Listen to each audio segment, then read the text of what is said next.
Best friend turned my praise into shame in front of her colleagues, and now our friendship is on the brink. I'm a 25-year-old woman and I live in a 2-bedroom apartment that used to belong to my uncle. My best friend Mary, who's 27, came into my life during our university years. She had a really rough home life, there's too much to even get into here, but it was enough that I promised her she could always count on me no matter what. When we graduated, I invited her to move in with me, and I insisted she didn't need to pay rent. She tried, really she did, but I knew she was drowning in debt from her time at uni, and I just wanted her to catch a break. I told her to focus on getting herself free from that weight instead.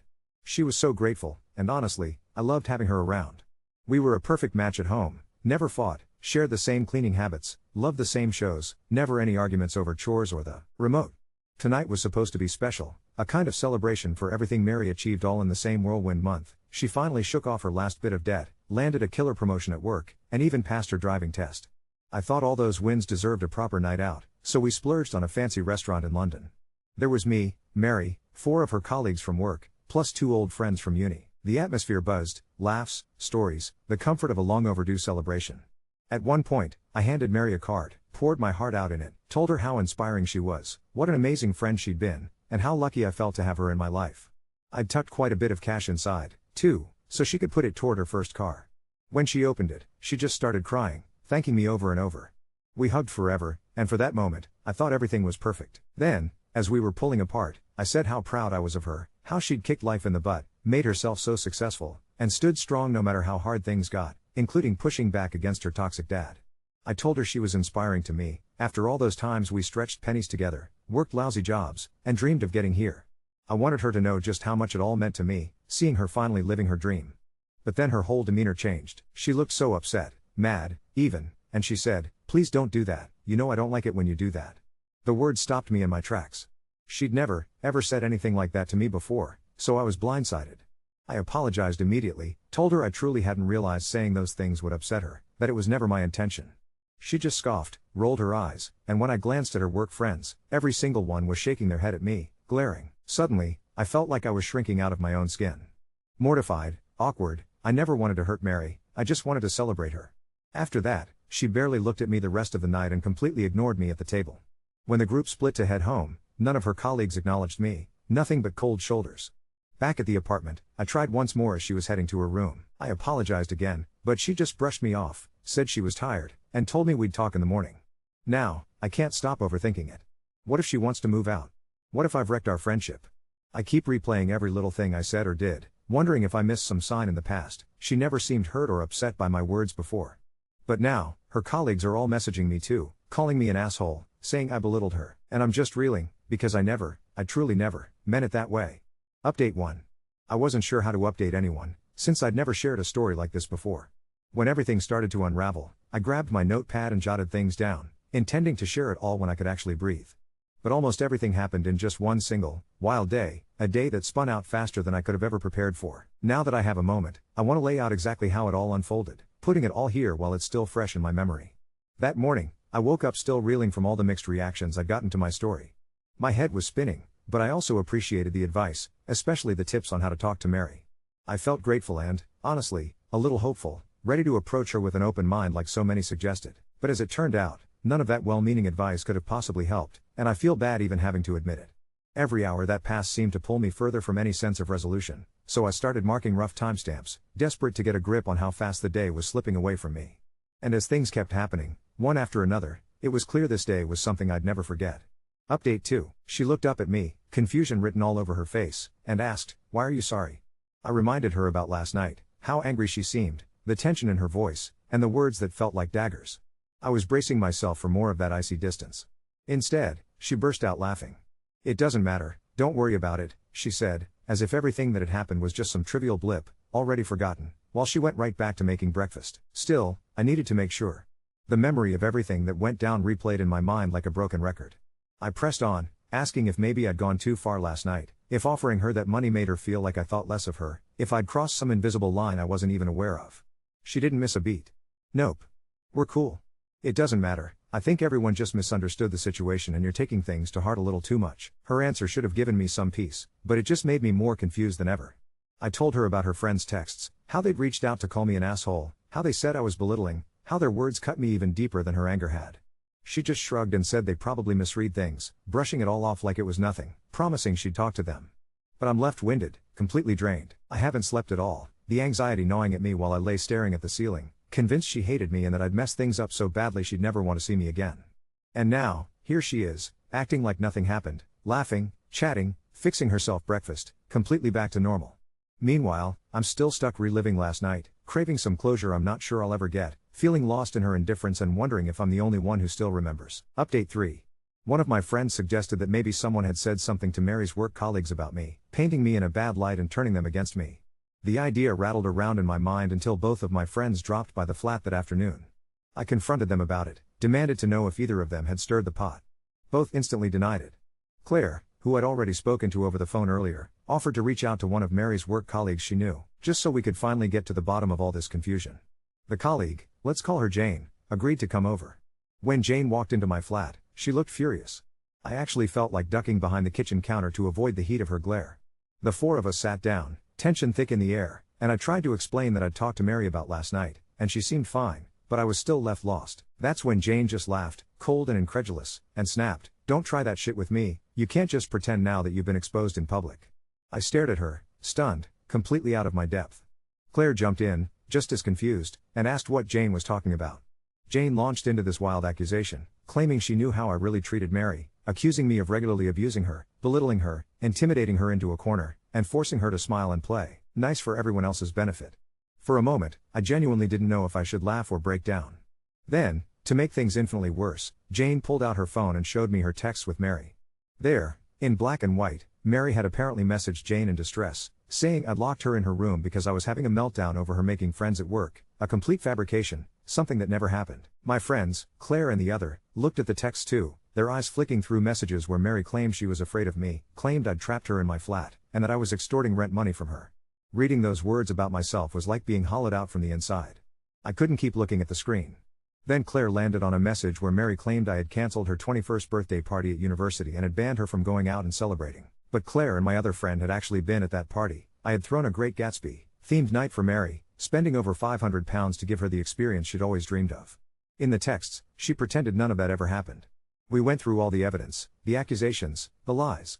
My friends and I confronted Jane with the truth, my bank statements, all the messages disproving Mary's claims, until even Jane's anger thawed into a kind of dumbfounded confusion. Jane admitted that Mary had told the entire office these things. The reason her colleagues hated me was because they thought I was some master manipulator, twisting her past in private and pretending to support her in public. That's what they thought I was doing last night. Every word that left my mouth, they assumed it was a backhanded compliment. I can't even begin to explain the mixture of pain, betrayal, and sheer disbelief that washed through me, the kind that makes your hands shake and your heart pound out of control. Why would she make up all these things? What could she possibly gain from painting me as her villain? I've never so much as raised my voice at her, never lifted a finger, never isolated her from friends or the world, and yet that's the story she decided to spin. Claire sat beside me and tried to calm me down, but I broke down anyway. I couldn't stop crying, not for the longest time, and it was humiliating, but I just felt utterly lost. Now, with some time, and my friends still lingering nearby, I'm not crying anymore. Still furious, still gutted, but at least more composed. I don't think I'll ever want to look Mary in the eye again. My friends keep warning me not to do anything drastic. Even Claire, who has always been Mary's champion, said she felt sick reading Mary's lies, because everyone close to us knows none of it is true. Maybe it's hopeless trying to clear my reputation at Mary's workplace, but honestly, at this point, I don't care about that. I just want to know why she said those things at all. Jane left quietly, and I have no idea what's now turning over in her mind, or what she'll tell the rest of the office. My two friends are staying with me for the rest of the day, waiting until Mary comes home, because all of us, every single one, have some hard questions for her. Update 4. When she got home and saw the three of us sitting there watching television, she lit up, all excited, insisting she'd make popcorn for everyone. But before she could do anything, Claire stepped forward and told her to sit down. She looked baffled, but she listened, planting herself on the edge of the couch while I struggled to even look her in the eye. I was at a complete loss for words. Everything I wanted to say seemed to dissolve before it could reach my lips. Claire took the reins, laying it all out flat. She told Mary that Jane had come by earlier, furious, accusing me of being a bully and an abuser. Then she asked why Mary would say anything like that. Mary looked so innocent, so confused, and started insisting it was all a miscommunication, blaming Jane for twisting things and misunderstanding what she'd said. But Claire wasn't having any of it. She pressed harder, bringing up all the actual text messages, the stories, the events Mary had recounted to Jane about what a terrible person I was.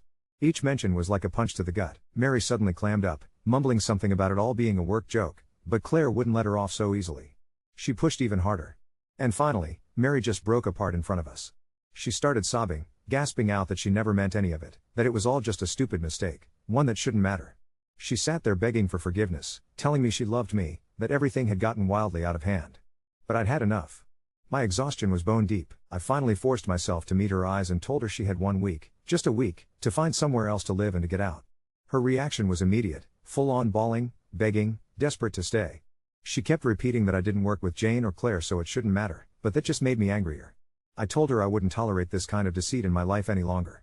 Then, with a bitterness boiling out of me, I asked her, "Do you just make up lies about everyone? Is anything about you remotely real?" She just went dead silent. I could see something shifting in her, something dark and tightly wound finally slipping out of control. My mind started racing, questioning every tragic story she'd ever told me, all the horrors she'd recounted from university, her dad supposedly beating her mom, her being homeless from 16 onward after the divorce. Was any of it true? I demanded she call her mother right then and there. That's when she panicked for real, begging me not to make that call. And that's when Claire caught on to what I was thinking and asked outright if all those stories about her dad had ever been true. Mary buckled, admitting she'd maybe embellished a few things. I could feel my anger spiking wildly. Who does something like this? What kind of person spins this kind of hellish web just for sympathy? Everything after that just exploded into shouted accusations and ugly truths unraveling at once, a screaming match with all four of us as it came out that Mary's entire tragic life story was a fabrication for attention and sympathy. The truth? Her parents had divorced, yes, but quietly, amicably. No violence, no abuse, they hadn't hated each other, they'd just fallen out of love. I ended up calling her mother myself later on. I'd never spoken to her before, Mary always told me not to, swearing I could be as open as I wanted but saying her mum was sensitive and wouldn't want to discuss anything about the past. I believed her, but it was all just more manipulation. Her mother straightened the facts out with me in minutes. Now I see it, my best friend was a master manipulator, a liar, maybe she always had been and I just refused to see it. I'm absolutely and utterly drained by all of this. Done, just done. I came into this ready to own up to my mistakes, to repair what I thought was a broken but meaningful friendship. Instead, I've realized that the foundation for the last 7 years of my life with Mary was nothing but a tangle of lies. I don't care where she goes or what she does from here, I know she can afford her own place, so I don't feel a shred of guilt about kicking her out. I just want all of it out of my life. I know I'm going to need some serious therapy after this nightmare. It hurts, it's ugly, and there's no happy ending here. I wish there was, but this is where it ends for me. All I can hope for now is to move on and eventually find some peace. Update 5. I never imagined I'd be putting my thoughts out here again, but after everything that's happened, I feel compelled to share how it all came to a close. Life, it turns out, can change completely overnight, and sometimes in the aftermath you find solace in the most unexpected places. Coming to terms with it all has been a journey, one I never wished for, but found myself thrown into headfirst. After the whole ordeal, I needed real, actual time to process. I stepped away from everything, letting my flat become a quiet, unfamiliar territory. At first, the silence felt foreign and unwelcome, but soon enough, I realized it was absolutely necessary to begin healing. The void left by Mary's absence was strange, yet liberating in a bittersweet way. Mary moved out the Saturday following our blow-up. Those last days under the same roof, she drifted listlessly around the flat, desperate to talk, trying to reach me, but I stood firm. I needed space. No more conversations. I owed that to myself, even if it felt harsh in the moment. That weekend, her mum arrived to help her pack up. The awkward tension in the air was palpable, but oddly, I found myself getting answers to questions that had plagued me for years. All those stories Mary told me, 7 years worth, I finally found out were fabrications. For as long as I'd known her, I'd believed she ran away at 14, that she'd been homeless because her father was abusive and her mother chose him. None of it was true. Mary was never homeless. Her father never abused anyone. The divorce happened because he chose his career in Australia over his family, not because of cruelty or violence. He'd always wanted her to visit, but she hated flying. That was the inconvenient truth that had kept them apart. The lies cut deep. It was as if the floor I'd stood on for years collapsed beneath me. The day she left, I hid in my room, shell-shocked and numb. But just as she was about to walk out for the final time, she knocked at my door. I couldn't let our years of friendship end without at least a goodbye. She offered the money back that I'd given her for her new car. I refused. I told her to use it for therapy instead. She was sobbing, tried to hug me, but I kept her at arm's length. I told her this was it. We wouldn't see or speak again. I meant it. Seeing her walk away, knowing everything that had happened, made the flat feel bigger and emptier than it had ever felt before. Adjusting to the quiet that followed was a struggle. That first week alone, I kept expecting her to be there like always. Mornings in the kitchen, evenings on the sofa, it all felt off kilter. I was haunted by the absence of routine. But I began therapy last week. It's my first session since I was a kid, and I can honestly say, It went better than I'd feared. My new therapist is kind, insightful, and she helped me truly grasp that Mary's lies were her own mess, never mine to own. When she suggested that Mary might be a compulsive liar, or maybe even a narcissist, I found myself strangely relieved to have a name for what I'd endured.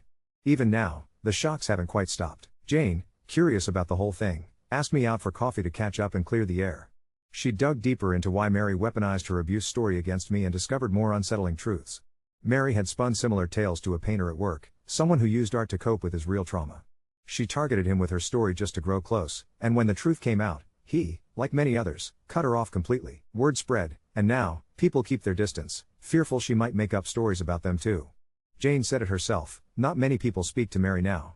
Even our old friendship group turned their backs, worried for their own reputations. Knowing that Mary was living through the consequences of her own lies left me with a bittersweet ache. I didn't want her to be miserable, but I couldn't save her from herself. As for Jane, she apologized, but I told her none of this was her fault. She'd only done what any friend would have done for someone she thought was suffering. We parted ways respectfully, although I doubt we'll ever really connect as friends again. Too much history, too little common ground. When the loneliness threatened to swallow me up, Claire came to stay for a while. Having someone there, someone familiar, helped fill the gaping emptiness Mary left behind. It's strange how you adapt after so long with someone practically fused to your everyday life. This whole experience has been a roller coaster of heartbreak, revelation, and growth. I'm grateful now, because each bit of advice, each kind word I've received, has helped me see that I can get through this, that I'm not as lost as I once feared. There are good people out there, people who've been through similar darkness and come out the other side stronger. Thank you, from the bottom of my heart, to everyone who reached out. You helped transform a truly miserable chapter into one where hope is finally beginning to break through. Update 6. I thought I was done with this story. I genuinely believed Mary was out of my life for good, and I was finally moving forward. But life, apparently, had other plans. It's been 3 weeks since Mary moved out, and I've been settling into my new routine. Therapy has been helping, Claire's been amazing, and I was actually starting to feel like myself again. The flat felt peaceful, quiet in a good way for the first time in years. I'd even started thinking about maybe getting a proper flatmate, someone who would actually pay rent and, tell the truth. Then Tuesday happened. I was at work when my phone started buzzing nonstop. Text after text from numbers I didn't recognize, all saying variations of the same thing. Is this really what happened? Mary showed us the screenshots. We can't believe you'd do this to someone who trusted you. My stomach dropped. I had no idea what they were talking about, but I had a sinking feeling it involved Mary somehow. I called Claire immediately, and she was already on it. Apparently, Mary had posted something on social media. Something big. During my lunch break, Claire sent me screenshots. Mary had written this massive Facebook post about surviving abuse and finally finding the courage to speak my truth. She'd painted this horrific picture of our friendship, claiming I'd financially abused her, isolated her from friends, and emotionally manipulated her for years. She even posted photos of the card I'd given her at the restaurant, the one with the money for her car, claiming it was me buying her silence after a particularly bad episode. But the worst part? She'd somehow gotten hold of our private messages. Not just recent ones, but conversations going back months. Messages where I'd asked her to clean up after herself, where I'd mentioned being tired after work, where I'd declined going out because I was broke, all presented as evidence of my controlling behavior. I felt sick reading it. She'd twisted every normal interaction we'd ever had into something sinister. The comments were brutal. Hundreds of people calling me a monster, sharing their own abuse stories, tagging mutual friends to warn them about me. I was shaking by the time I got home. Claire was already there, pacing around my kitchen like a caged animal. She'd been fielding calls all day from people who knew us, trying to set the record straight, but Mary's post was spreading fast. How did she get our messages? I kept asking. I never gave her access to my phone. That's when Claire went quiet. Really quiet. What? I pressed. Do you remember that night last month when your phone died and you used Mary's laptop to check your messages? My blood ran cold. I had done that. I'd logged into Facebook Messenger on her laptop when my phone was dead, needing to respond to something urgent from work. I thought I'd logged out, but she could have saved them, Claire said quietly. Screenshots, downloads, whatever. She had access to everything. The betrayal hit me all over again, but this time it was different. This wasn't just lies to her work colleagues. This was public. This was my reputation, my relationships, everything, being destroyed by someone I'd trusted completely. But then something else occurred to me. If Mary had access to our messages, she had access to all of them. Including the ones that would prove she was lying. I grabbed my laptop and started going through everything. Screenshots of her thanking me for letting her live rent-free. Messages where she'd called me her lifesaver and said she didn't know what she'd do without me. Conversations where she'd admitted to making up stories about her past for attention even before our big confrontation. I had evidence. Real evidence. Claire and I worked until nearly midnight, compiling everything. Bank statements showing I'd never asked Mary for rent. Screenshots of her own messages contradicting her abuse claims. Even a voice note she'd sent me months ago, laughing about how she'd embellished a few stories to make herself seem more interesting to her work friends. But as we were organizing everything, my phone rang. Unknown number. Hello? Is this about Mary? The voice was young, female, nervous. I'm sorry, who is this? My name's Sarah. I saw her post online. I used to work with her at her old job, before she moved to where she is now. My heart started racing. Okay? She did the same thing to someone else. My manager, actually. Made up this whole story about him harassing her, showed us fake messages, got him fired. We all believed her at first, but then. Sarah went on to explain how Mary had eventually been caught in her lies at that job too. How she'd fabricated evidence, manipulated situations, destroyed someone's career for no apparent reason other than attention and drama. I've been following her online since she left, Sarah continued. When I saw what she posted about you, I knew it was happening again. I have proof about what she did to my old manager. If you want it. I looked at Claire, who was listening to every word, her eyes wide. Yes, I said. I want it. After I hung up, Claire and I just sat there in silence for a moment. This is bigger than we thought, she finally said. I nodded. It wasn't just about me anymore. Mary was a pattern. A predator who targeted kind people, twisted their generosity into weapons against them, and moved on when she got caught. But now I had to decide, did I fight back publicly, or did I just focus on clearing my name with the people who mattered? As I write this, it's nearly 2 a.m., and I still don't know what I'm going to do. Part of me wants to post everything, show the world who Mary really is. But another part of me is terrified of making this whole situation even messier. What I do know is that this isn't over. Not by a long shot. Update 7. I didn't sleep that night. By 6 a.m., I'd made my decision, I was going to fight back.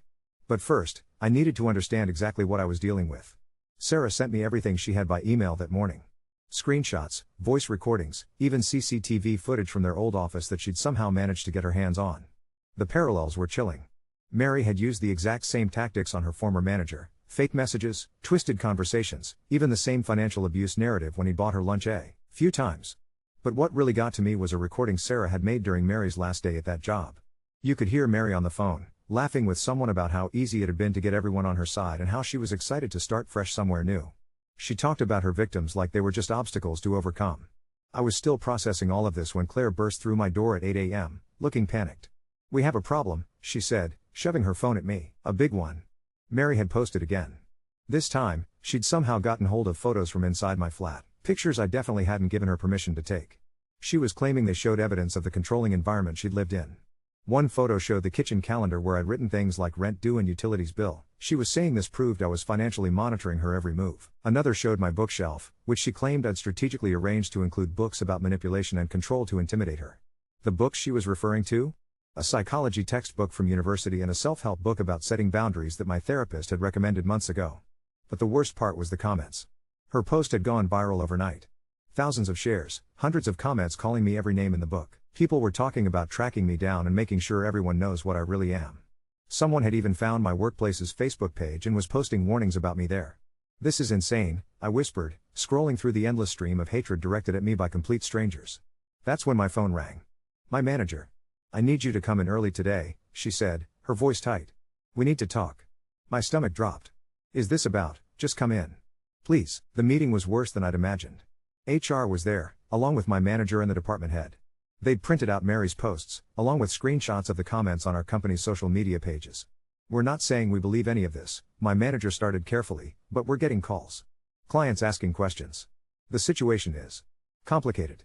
They put me on paid leave pending an internal review. Translation, they were covering their asses until this all blew over, and I was collateral damage. I walked out of that office feeling completely hollow.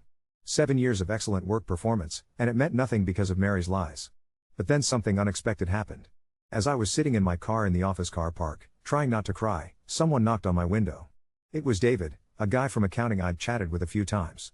He looked nervous but determined. I know this is mental, he said when I rolled down the window, but I need to tell you something. About Mary. My heart stopped. You know Mary? We went on a few dates. About 2 months ago, before she moved out of your place. He ran a hand through his hair. She told me she was single, living with a friend temporarily. But the things she said about you, they didn't add up. David explained that Mary had painted me as this controlling, jealous friend who couldn't stand to see her happy. She'd asked him to keep their relationship secret because I'd apparently sabotaged her relationships before. But then she started asking weird questions, he continued. About my finances, my family, whether I lived alone. When I mentioned that my dad had passed away last year, she suddenly had this whole story about losing her dad young too. Except. He paused. Except didn't you say her dad lives in Australia? My hands were shaking. You heard about that? Word gets around. Look, I stopped seeing her because something felt off. She was too interested in my grief, if that makes sense. Like she was taking notes. He pulled out his phone. I've got some messages from her. Weird ones. If they help. I stared at him, hardly believing what I was hearing. Why are you telling me this? Because I've seen what she posted, and I know it's bollocks. The Mary the first met was manipulative and calculating. The you I know from the office is, well, you're nothing like what she's describing. David sent me the screenshots right there in the car park. Messages where Mary had tried to get him to badmouth me, asking leading questions about whether he thought I seemed possessive or unhinged. When he hadn't taken the bait, she'd gotten increasingly frustrated, eventually accusing him of not caring about her trauma. By the time I got home, my phone was buzzing with messages from other people. It seemed David wasn't the only one Mary had tried to manipulate. Sarah had shared my contact details, with my permission, with others from Mary's old job, and they were coming forward with their own stories. There was Jake, a guy from her university course, who said Mary had spread rumors about him after he turned down her advances. Lisa, a girl from her previous flat share, who'd been accused of stealing Mary's things when she'd asked Mary to start paying her share of utilities. The pattern was always the same. Mary would target someone kind, exploit their generosity, then destroy them when they either didn't give her what she wanted or caught on to her games. But the most shocking call came at around 6 p.m. Is this about Mary Thompson? The voice was older, male, with an Australian accent. Who is this? My name's Robert Thompson. I'm Mary's father. I nearly dropped the phone. According to Mary, her father was an abusive monster who'd abandoned his family, but the man on the phone sounded gentle, tired, and deeply concerned. I've been trying to reach Mary for months, he said. Her mother gave me your number, she said you were close friends. But I've just seen what she's posted online about you, and I. He paused. I think you need to know the truth about why Mary and I don't speak. What he told me next changed everything I thought I knew about Mary's motivations. 3 years ago, Robert had remarried. His new wife, Jennifer, had 2 teenage daughters from her previous marriage. Mary had seemed happy about the wedding at first, even flew to Australia for the ceremony. But then she'd started making accusations. She claimed Jennifer's daughters were spreading lies about her, trying to turn me against her, Robert explained. Then she said Jennifer was stealing from her, going through her things. It got so bad that Jennifer's youngest daughter, who was only 14, was too scared to be in the same house as Mary. The final straw had come when Mary accused Jennifer of physical assault, claiming she had bruises to prove it. But Robert had security cameras throughout his house, installed for insurance reasons after a break-in the previous year. The footage showed Mary hitting herself, he said quietly. Deliberately bruising her own arms and legs. When I confronted her about it, she said I was choosing my new family over her. She flew back to the UK that same day and hasn't spoken to me since. I felt sick.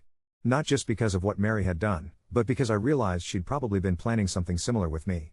The photos she'd taken of my flat, the way she'd been documenting our conversations, she'd been building a case against me from the beginning. I've been sending her money, Robert continued. Every month for 3 years, because I thought she was struggling. Her mother said she was living rent-free with a friend, so I assumed she was putting it towards her future. But now I'm wondering. She told me she was drowning in debt, I said quietly. That's why I never charged her rent. There was a long silence. Then, she's been taking money from both of us. For the same supposed problem that never existed. After I hung up, I sat in my kitchen for a long time, just thinking. Mary hadn't just lied about her past, she'd been systematically scamming people for years. The tragic backstory, the financial struggles, the abuse allegations, it was all part of an elaborate con. But now I had something I didn't have before, allies. Real evidence. And most importantly, I had the truth. Claire came over that evening with takeaway and wine. We spread everything out on my kitchen table, screenshots, voice recordings, testimonies from multiple people across different periods of Mary's life. This is enough, Claire said, looking at the pile of evidence. More than enough to clear your name. I knew she was right. But as I looked at all the damage Mary had done, not just to me, but to David, to her father, to that 14-year-old girl in Australia, I realized clearing my name wasn't enough anymore. Mary was still out there, still posting, still building sympathy, still looking for her next victim. Someone had to stop her. The question was I brave enough to be the one to do it?